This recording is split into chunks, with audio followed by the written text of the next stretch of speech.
हरे कृष्णा।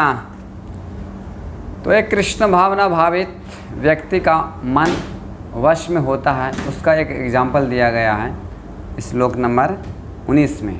अध्याय 6 और ध्यान योग चल रहा है। तो ये श्लोक पढ़ेंगे अभी और उसके बाद इस पर चर्चा करेंगे हम।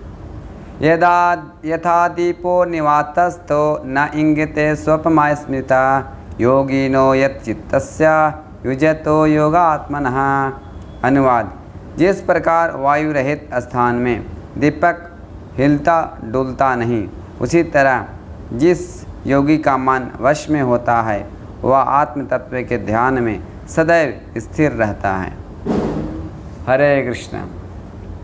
तो यहाँ एक योगी का जो मन वश में होता है उसमें एक एग्जाम्पल दिया गया है। जैसे एक दीपक जलता हुआ, बिना वायु वहाँ हवा नहीं बहती है, वहाँ एकदम स्थिर जलते रहता है। उसी प्रकार से जो योगी का मन होता है वो हमेशा अपने आराध्य भगवान, जो भक्त होते हैं आप भगवान के चिंतन में लीन रहते हैं, और जो योगी होते हैं वो परमात्मा रूप में ध्यान सदैव करते रहते हैं। वो एग्जाम्पल यहाँ दिया गया है। कैसा? वायु रहित, यानी वायु रहित जैसे दीपक जलता है उसी प्रकार से उसका मन रहता है। अच्छा, कोई पूछ सकता है कि ये कृष्ण भावना भावित जो व्यक्ति होता है इतने संसार में घूमते फिरते रहता है, इधर जाओ उधर जाओ तीर्थ स्थान, और कुछ लोग बोल सकते हैं कि तो संसारिक काम जैसा वो करते रहते हैं, तो उसका मन कैसे एक जगह फिक्स होगा? ये कुछ सवाल उठ सकते हैं मन में। उसका मन कैसे फिक्स रहेगा? यही तो फ़र्क है एक कृष्ण भावना भावित में और एक कृष्ण भावना भावित व्यक्ति जो नहीं है।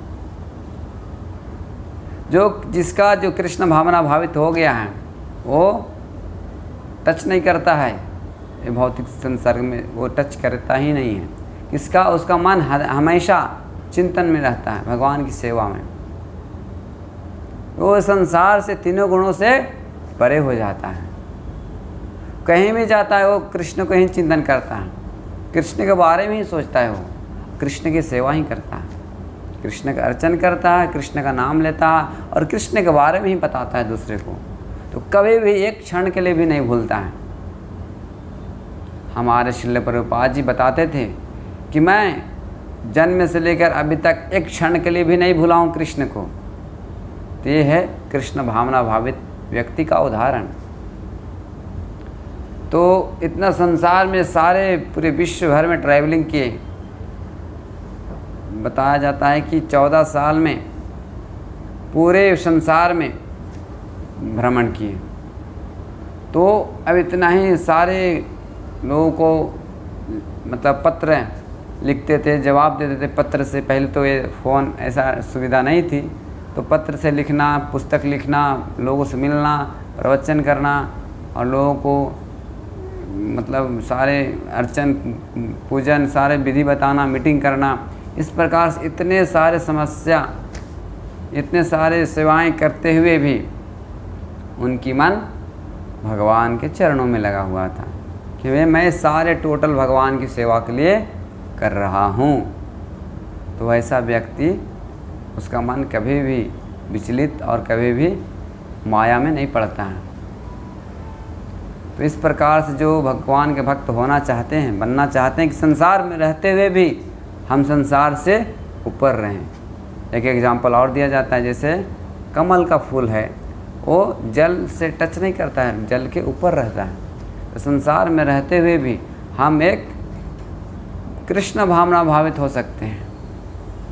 इस प्रकार से हमको एक एग्जाम्पल दिया गया है, भगवान ने हम बता रहे हैं कि योगी बनना है तो ऐसा बनना है, उसका मन कभी विचलित ना हो। मन को वश में करने के लिए बताया जा रहा है कि मन को हमेशा भगवान के चिंतन में लगाना। किस प्रकार से हम करेंगे तो हमारा मन अंते नारायण स्मृति, जब हम शरीर त्यागेंगे, भौतिक शरीर, ऐसे तो जो भगवान के भक्त हो जाते हैं, शुद्ध भक्त, उसका भी शरीर जो है आध्यात्मिक बन जाता है। फिर भी भगवान के धाम जाते समय वो वही चिंतन करेगा जो भगवान को सेवा किया है, वही, दूसरा कोई भौतिक चिंतन नहीं कर सकता है। तो इस प्रकार से जो कृष्ण भावना भावित है वो अंत समय में भगवान का चिंतन करते हुए अपना घर यानी भगवान का धाम वापस लौट जाता है। इस प्रकार से सबको प्रेरणा मिल रहा है सीखने को भगवद गीता से।